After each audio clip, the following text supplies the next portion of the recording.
తిరుమల కల్తీ నెయ్యి ఘటనలో కీలక పరిణామం చోటు చేసుకుంది. నలుగురు అదుపులోకి తీసుకున్నారు సిబిఐ అధికారులు. సిబిఐ అదుపులో AR dairy, premier agri foods, alpha milk foods, Parag foods ప్రతినిధులు ఉన్నారు. ఆదివారం రాత్రి నిధులని జడ్జి ముందు ప్రవేశపెట్టారు అధికారులు. ఈ నెల 20 వరకు రిమాండ్ విధించారు. తిరుపతిలోనే ఉండి కేసు విచారిస్తున్నారు సిబిఐ జేసీ వీరేష్ ప్రభు.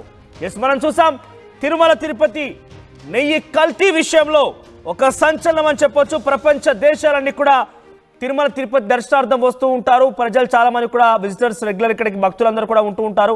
సో కల్తీ విషయంలో కొంత సంచలనం రేపింది అంశం. సో కల్తీకి సంబంధించిన అంశం ఏకంగా చాలా మంది కలిచివేసింది. ఏకంగా ఒక పశువులకు సంబంధించినటువంటి ఆ కొవ్వుని ఇందులో వాడారని చెప్పి తెలియంగానే చాలా మంది కూడా తిరుమల తిరుపతి లడ్డూ ప్రసాదాన్ని మహాప్రసాదంగా భావించిన వారంతా కూడా ఒకసారిగా ఇటువంటి అపచారం చోటు చేసుకుంటే కూడా అందరూ ముక్కున వేలేసుకున్నారు, అందరూ ఆశ్చర్యపోయారు. సో ప్రజెంట్ ఆ విషయం పైన ప్రస్తుతం ఉన్నటువంటి కూటమి ప్రభుత్వం చాలా సీరియస్గా తీసుకుంది. సిబిఐ ఎంక్వైరీకి ఆదేశించింది. ఈ ఎంక్వైరీలో చాలా కీలక పరిణామం చోటు చేసుకుంది ప్రజెంట్ అయితే. సో సిబిఐ అదుపులో ప్రజెంట్ ఏఆర్ డైరీకి సంబంధించినటువంటి ప్రతినిధులు, ప్రీమియర్ అగ్రి ఫుడ్స్ సంబంధించినటువంటి ప్రతినిధులు, ఆల్ఫా మిల్క్ ఫుడ్స్ సంబంధించిన ప్రతినిధులు, పరాగ్ ఫుడ్స్ ప్రతినిధులు అందరూ కూడా ఉన్నారు. ఆదివారం రాత్రి నిందితుల్ని జడ్జి ముందు ప్రవేశపెట్టారు. సో దీంట్లో మన పేర్లతో పరిశీలిస్తే రైట్ ఇక్కడ మనం చూడవచ్చు, ఆర్టీవీ స్క్రీన్ పైన కనబడుతున్నటువంటి ఫోటోస్లో వ్యక్తి వాళ్ళే అంతా కూడా. So AR dairy managing director Rajasekharan దీంట్లో ఉన్నారు. ఆయనతో సహా ఉత్తరాదికి చెందినటువంటి డైరీ నిర్వాహకులను కూడా అదుపులో తీసుకున్నారు సిట్ అధికారులు. ఇక సిబిఐ అదుపులో ఉత్తరప్రదేశ్కి చెందినటువంటి విపిన్ గుప్తా కూడా ఉన్నారు.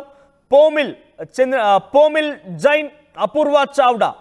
సో ఈ ముగ్గురు కూడా ఉన్నారు. ఉత్తరప్రదేశ్ ప్రాంతానికి సంబంధించిన వారి ముగ్గురు కూడా విపిన్ గుప్తా, పోమిల్ జైన్, అపూర్వ చావ్డా. ఇక నెల రోజులుగా తిరుపతిలోనే ఉంటూ విచారణ వేగవంతం చేస్తున్న director CBI joint director Veeresh Prabhu ఆదివారం రోజు రాత్రి వీరందరూ కూడా అటు జడ్జి ముందు ప్రవేశపెట్టడం జరిగింది.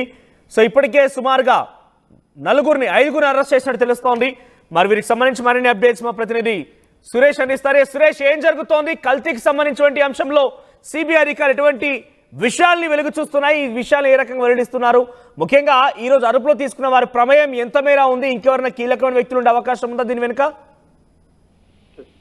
ఏదైతే కలియుగ వైకుంఠ దైవం వెంకటేశ్వర స్వామి చెంత ఏదైతే లడ్డు వ్యవహారం అనేది ప్రపంచ దేశవ్యాప్తంగా కూడా ఒక్కసారిగా సంచలనం మారినటువంటి పరిస్థితి. ఏదైతే లడ్డూ తయారీలో వాడేటువంటి నెయ్యి కల్తీ అయింది, అనేక కొవ్వు పదార్థాలంతా కూడా అందులో ఇదైంది అని పెద్ద విషయం వచ్చిన సందర్భంలో దీని మీద రాష్ట్ర ప్రభుత్వం సీరియస్ అయ్యి విచారణకు ఆదేశిస్తూ అటు సిబిఐని ఇన్వాల్వ్ చేస్తూ అదే రకంగా సపరేట్ సిట్ బృందాన్ని ఏర్పాటు చేసి దీని మీద ఎంక్వైరీ ప్రవేశపెట్టినటువంటి పరిస్థితి. అప్పటి నుంచి కూడా ఏదైతే 2024 నవంబర్ నుంచి కూడా ఈ యొక్క సిట్ బృందం అనేది ఈ యొక్క దర్యాప్తు చేపట్టి అందులో భాగంగానే పలువురు ఏదైతే మిల్క్ పౌడర్ సంబంధించినటువంటి కంపెనీలో ప్రతినిధులు కొంతమందిని అదుపులో తీసుకున్నటువంటి పరిస్థితి. అయితే వీళ్ళంతా కూడా పూర్తిగా విచారించి ఏదైతే వీళ్ళు విచారణ కూడా పూర్తిగా సహకరించలేదనేది కూడా ప్రాథమికంగా మనకున్నటువంటి సమాచారం. అయితే వీరిని ఏదైతే నిన్న తిరుపతిలోని కోర్టు మేజిస్ట్రేట్ ముందు అర్ధరాత్రి ప్రవేశపెట్టి వీళ్ళంతా కూడా రిమాండ్ తరలించినటువంటి పరిస్థితి. ఏదైతే ఈ యొక్క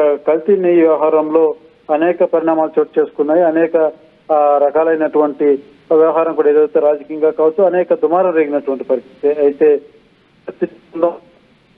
ఈ యొక్క దర్యాప్తు మీద ఫోకస్ పెట్టి ఇప్పటి వరకు ఏదైతే 4గురిని అదుపులో తీసుకొని రిమాండ్ తరలించినటువంటి పరిస్థితి. అయితే మిగిలినటువంటి వారి పట్ల ఏదైతే తమిళనాడు చెందినటువంటి డైరీ సంస్థ వద్ద నుంచి కూడా శాంపిల్ కూడా సేకరించి క్షుణ్ణంగా పరిశీలించి సిట్ బృందం తనిఖీలు నిర్వహించి ఆరా తీస్తున్నటువంటి పరిస్థితి. ఈ తరుణంలోనే ఈ 4గురి మీద కొంత అనుమానం, కొంత ఏదైతే ఆధారాలు సేకరించడంతో వీళ్ళని రిమాండ్ తరలించడం జరిగింది. అయితే మిగిలినటువంటి వాటిపైన కూడా పూర్తి స్థాయిలో అయితే ఈ యొక్క సిట్ బృందం దర్యాప్తు ఇంకా కొనసాగుతుంది. అయితే సిట్ బృందం ఏర్పడినప్పటి నుంచి కూడా ఇప్పటి వరకు దూకుడు పెంచుతూనే ఈ యొక్క వ్యవహారం కల్తీ నెయ్యి వ్యవహారం పట్ల దూకుడు వ్యవహారంగానే వ్యవహరిస్తుందనే చెప్పాలి. అందులో భాగంగానే ఈ 4గురిని కూడా ఏదైతే ఆధారాలతో ఇవాళ గత రాత్రి మేజిస్ట్రేట్ ముందు హాజరుపరచడంతో వాళ్ళని రిమాండ్కు తరలించినటువంటి పరిస్థితి. సో వీరి ప్రమేయం ఎంత మేర ఉంది? ఇంకెవరైనా దీని వెనుక ఉండే అవకాశం ఉందా? ఇప్పుడు వీళ్ళే ఓవరాల్గా ఈ ఫుడ్స్కి సంబంధించి కానివ్వండి ఆ గీ సప్లయర్లుగా వీళ్ళే ఉన్నారా? ఇంకెవరైనా వీరి వెనుక ఉండే అవకాశం ఉందా? రాజకీయ ప్రముఖులను కూడా విచారించే అవకాశం ఉందా సురేష్? ఏదైతే ఈ యొక్క నెయ్యి దీని వ్యవహారంలో అడ్డదారులు తొక్కారు ఈ 4గురు, వీరితో పాటు ఏదైతే సిట్టు బృందానికి మరికొంత ఆధారాలు కూడా సేకరించినట్టుగా ప్రాథమికం మనకు అందుతున్నటువంటి సమాచారం. అందులో నేపథ్యంలోనే ఏదైతే మిగిలినటువంటి వారిని పట్ల కూడా చిట్టు బృందం విచారించే అవకాశాలు చాలా స్పష్టంగా కనబడుతున్నాయి. కేవలం ఈ నలుగురికే మనం పరిమితం చేయడానికి లేదు. ఎందుకంటే దీని వెనక మరి అనేక మంది ఇంకా అనేక మంది కూడా ఉన్నట్టుగా కూడా ప్రాథమికంగా చిట్టు బృందం భావిస్తుంది. ఏదైతే రిమాండ్ తరలించినటువంటి నలుగురు వాళ్ళ వద్ద సేకరించినటువంటి ఆధారాలు కావచ్చు, ఈ యొక్క ఇన్వాల్వ్మెంట్ ఈ యొక్క వ్యవహారంలో ఇంకా ఎవరెవరు ఇన్వాల్వ్మెంట్ అయ్యారో వాళ్ళంతా కూడా చిట్టు బృందం విచారించడానికి అవకాశం ఉంది. అయితే ఆ ఎవరెవరు ఇంకా ఈ యొక్క కల్తీని ఈ వ్యవహారంలో బయటపడతారో మనం ఇప్పటికే చెప్పలేని పరిస్థితి. అయితే ఖచ్చితంగా మాత్రం దీని వెనక మరికొన్ని ఇటు మీడియా కావచ్చు ఇటు తెలియజేసే అవకాశాలు అయితే చాలా స్పష్టంగా కనబడుతున్నాయి. రైట్ సురేష్.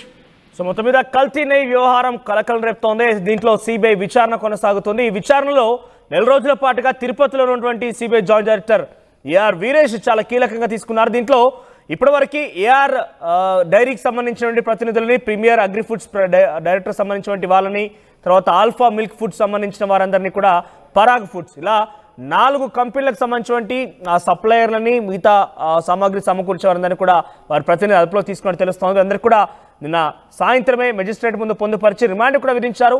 మరి ఇంకా విచారణ కొనసాగుతుంది. ఇక నెక్స్ట్ టార్గెట్గా ఇంకా ఎవరెవరైనా ఉన్నారా, ఎవరైనా కీలకమైన వ్యక్తులు ఉండే అవకాశం ఉందా, వారందరినీ కూడా టార్గెట్ చేసి తిరుపతిలో ఉన్నటువంటి సిబిఐ బృందం చాలా కీలకమైనటువంటి విచారణ కొనసాగించే అవకాశం ఉంది. నెక్స్ట్ తదుపరి రాజకీయ నాయకులను, రాజకీయ ప్రమేయం కలిగిన వ్యక్తులను కూడా టార్గెట్గా ఈ విచారణ కొనసాగించబోతోంది.